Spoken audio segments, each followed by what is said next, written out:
Για πάμε να δούμε και την απάντηση από τον γνωστό τραγουδιστή Πασχαλίδη, ο οποίος απάντησε στο λαό του, στο κοινό του, για όσα γίνονται με τη φοροδιαφυγή. Θα μου πεις, δεν είναι κατηγορούμενος, ελεγχόμενος είναι, οπότε ας ξεκινήσουμε λίγο από τις δηλώσεις που είχε κάνει στο παρελθόν και να φτάσουμε και στη δήλωση που έκανε εχθές. Όσοι είδατε το χθεσινό βίντεο, θα έχετε δει, ο τραγουδιστής έτσι είναι υποστηρικτής αυτής της κυβέρνησης, είχε υποστηρίξει φανατικά και το Σπυράκο. Πάμε να δούμε τι είχε γίνει στην εκδήλωση του Υπουργού τότε Σπύρου Γεωργιάδη. Τον καλλιτεχνικό χώρο, να καλωσορίσω ένα φίλο μου που ήρθε σήμερα με τιμή, τον ευχαριστώ πολύ γι' αυτό, τον Αντώνη τον Ρέμο. Αντώνη, σε ευχαριστώ πολύ που είσαι εδώ μαζί μας σήμερα. Όλοι έχουμε τραγουδίσει τα τραγούδια σου, όλοι έχουμε αισθανθεί χαρά, μας έχεις δώσει χαρά, σε ευχαριστούμε πολύ γι' αυτό. Έλα εδώ, Αντώνη,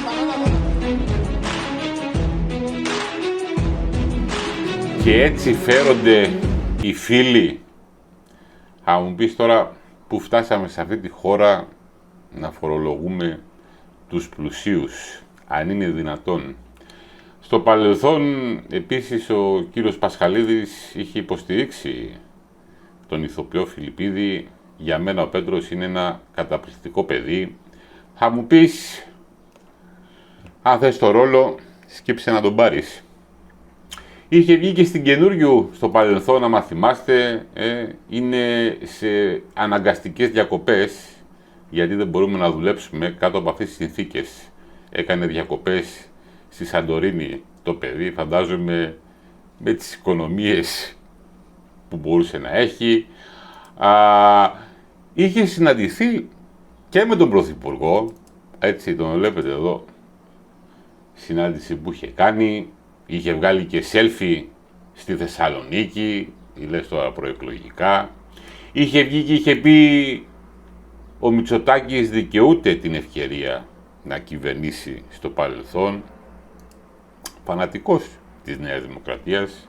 Από ό,τι είδα και στο Χίο στηρίζει και Κεμάλ.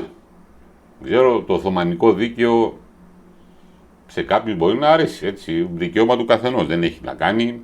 Πάμε να δούμε τι είχε δηλώσει και τότε για τον Πρωθυπουργό, τον είχε συναντήσει στη Θεσσαλονίκη. Πολύ μεγάλο ενδιαφέρον. Μιλούσες με τον Πρόεδρο. Μια πολύ ωραία στιγμή, έτσι, μια πολύ ωραία φιλική κουβέντα και μια ωραία φιλική στιγμή.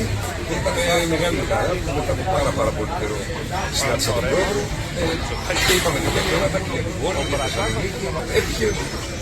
Ουσιαστικά έγινε σχεδόν τυχαία. Βέβαια με κάποιους συνεργάτες που είπαμε ότι επειδή ήμουν και εγώ στην πόλη, ήταν και ο ίδιος λόγω της σήμερα έχει την familia και είπαμε μήπως βρισκόμασταν. Ο κόσμος τον στηρίζει και έχει πάρει τις αποφάσεις του για το μέλλον της χώρας. Τώρα, εσένα Αντώνη, σε είδαμε στην επιμήνωση του Άδωνη Γεωργιάδη, σε βλέπουμε και σήμερα στο Μητσοτάκη. Μήπως είσαι τελικά κοντά στην Νέα Δημοκρατία? Να μην λένε κάποια πράγματα. Εγώ είμαι με τους ανθρώπους που πραγματικά μάχονται και πραγματικά την όρεξη να δουλέψουν. Πάρε κανένα τηλέφωνο ρε εσύ στο κόμμα. Πάρε το Μητσοτάκη να λυθεί η παρεξήγηση ρε. Εντάξει, τι είναι, 1,5 εκατομμύριο είναι, σιγά. Θα μου πεις 50.000 εισόδημα δήλωνε. Τι μου γράψετε περισσότερο στα σχόλια, ότι 50.000 κάνει μόνο το μπουκάλι για να το πιείς στη Μύκονο όταν εμφανιζότανε. Πάμε να δούμε και το τι απάντησε στον κόσμο και για τις συναυλίες που θα κάνει. Φιλαράκια μου, καλησπέρα.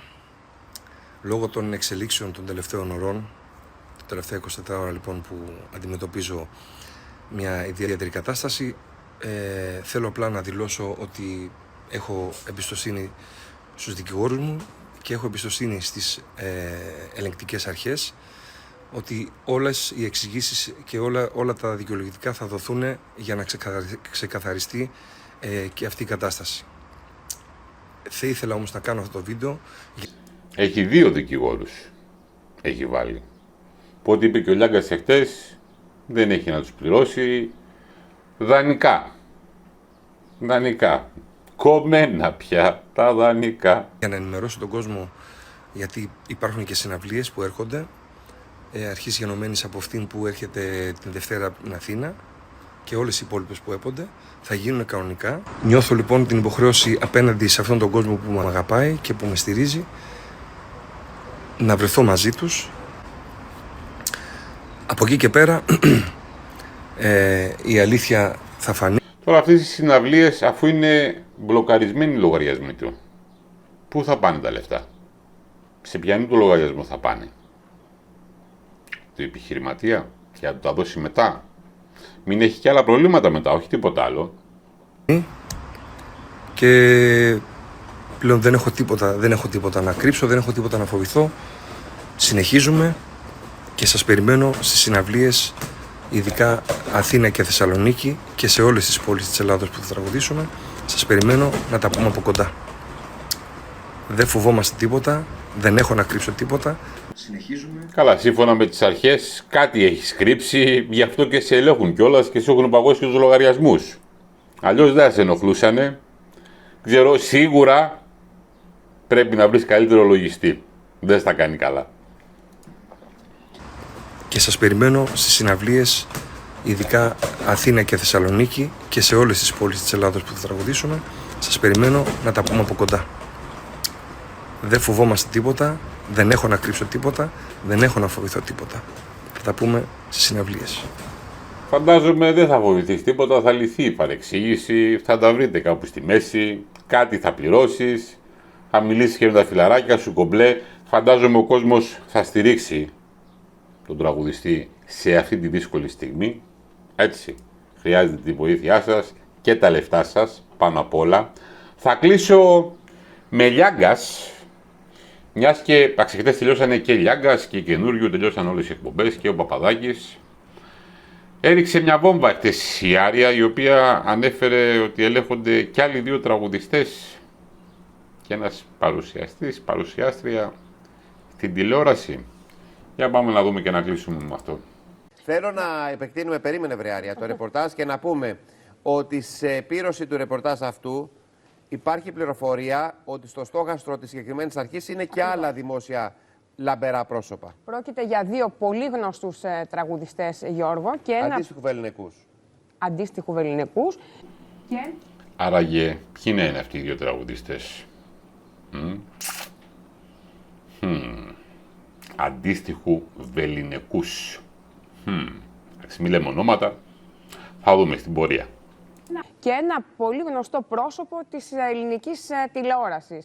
Οι πληροφορίες λένε από τις ελεγκτικές αρχές ότι ξεκίνησε ένας έλεγχος πριν από 3 μήνες. Έχουν μπει όλα τους τα φορολογικά στοιχεία στο μικροσκόπιο και αναμένουμε να δούμε ποιο θα είναι το αποτέλεσμα. Μας λένε όμως ότι είναι πολύ ηχηρά πρόσωπα, αντιλαμβάνεστε, δεν μπορούμε να πούμε και τα ονόματά τους και θα εκπλαγούμε. Μάλιστα.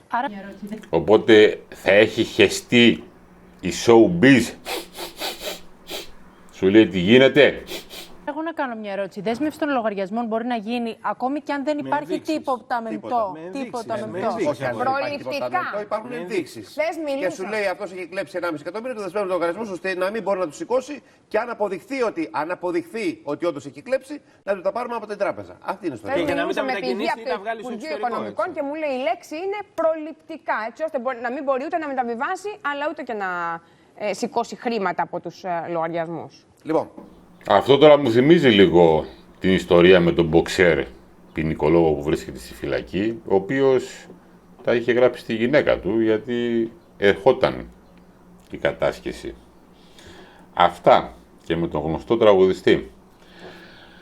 Ό,τι νεότερο έχουμε στη διάρκεια της ημέρας, σήμερα Σάββατο, εδώ θα είμαστε να το σχολιάσουμε και αυτό.